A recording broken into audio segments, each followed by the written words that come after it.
Bob was the sunshine. Very set on family. Honest man.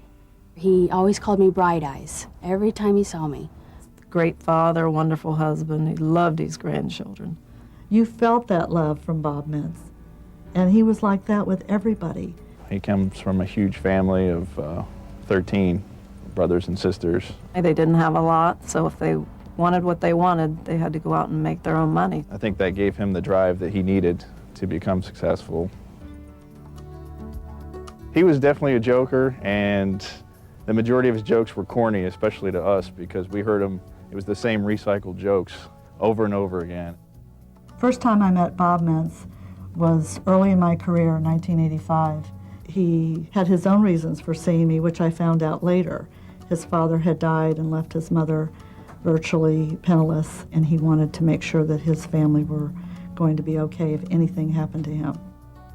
We met for a financial profile. They both told me what was important to them. I then designed a plan around their needs and what they told me were their priorities. And that included disability insurance, life insurance, retirement planning, qualified plans through the business, making sure that his will and trusts were done. Every facet was challenged. One of the things he wanted to do was make sure that he had insurance all of his life. Another was he liked the idea that it would grow a cash value, because you can borrow from your cash value product at a very attractive interest rate. So he financed his business expansion with the cash values in that original life insurance policy. And that is really what catapulted the business into the success that it is now. The day that Bob passed away was just a normal day in our life. He didn't feel well, he stayed home.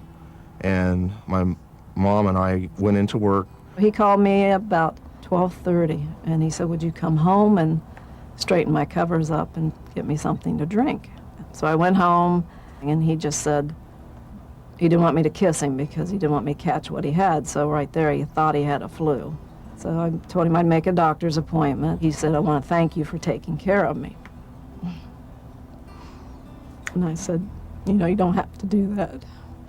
After that, you know, we didn't hear from Dad the rest of the night, and Mom went home, and she found him dead. I asked him how he was, and then when I touched him, I knew he'd passed away. He passed away in his sleep, bleeding ulcer. No, your whole life has changed. I just couldn't believe my ears, and I drove the hour to get to the house. All I kept thinking on the way there was, dear God, give me the strength to get through this. I have to be the thinking mind. They're going to be counting on me to do what's right. A few days later, they asked me if I would read the eulogy at his funeral. And I got through it okay until the priest read a letter about all the charitable giving that Bob had done. It just overwhelmed me that this man, who I call the kindest man I've ever met, had done so much more and never told a soul. The life insurance really helped my mother. It's helped me to relax and travel and just not go crazy. Even though my dad is gone, I know that he's still providing for us. He set things in motion that will take care of us for a long time to come. Having a good, sound financial plan with somebody that you respect and trust is the ultimate peace of mind. I always tell Michelle she saved my life, which she did.